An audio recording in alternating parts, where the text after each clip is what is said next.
just to go to a smaller context to your question, they actually have attacked each other.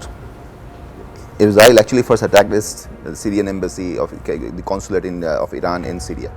So that was actually, by international law, that is an attack on the country.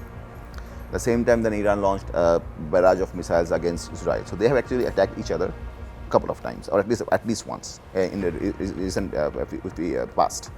So given that context, the scale of it is basically what we think is the majority issue in this case, and the other issue is the timing of it. Timing is more contextual and contextually more important in this case, because the US was actually going through negotiations with the Iranians to actually have a nuclear deal, and Trump had actually given a 60-day ultimatum that within that Iran has to come to an agreement, and Israel actually attacked on the 61st day. So the timing, you understand that. So there was actually inherent, I would say, approval given to this attack that if Iran doesn't come to and play ball with the United States, Israel was basically ready to attack. That's one thing. At the same time, although when you are negotiating diplomatically speaking, unless you have someone who's like Trump, when you negotiate across a table between two countries, the timing is never that stringent the way Trump actually wants to make it happen. Like 60 days means 60 days. You actually go beyond few days. That could have really happened. I don't think Israel really wanted to give Iran the opportunity to actually come to an agreement, diplomatic agreement, and continue with the regime that it has.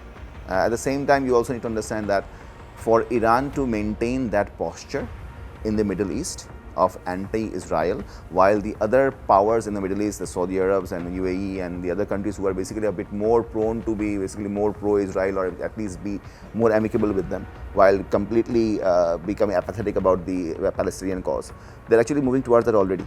The kind of deal that they have already done with Trump and the $1 trillion deals and everything, and they have basically kept silent. Apart from a lot of narratives, they have not done much against Israel in terms of the Palestinian issue that's going on, the genocide that's going on, right?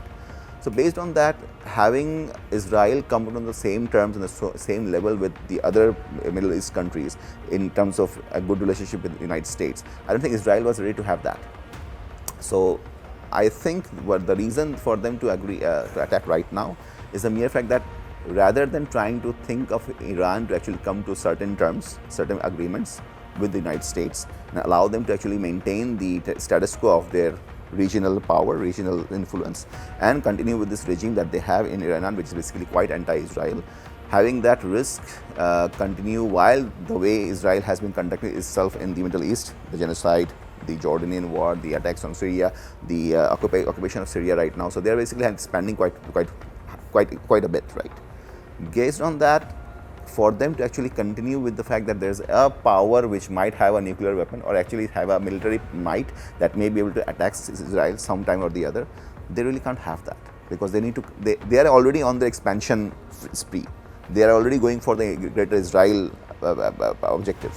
So while they're doing that, having an irritant like Iran, and then again for Iran to actually come to certain terms with the United States, the main backer of the Israel, they really don't want that. So that's why I think the timing was more crucial here.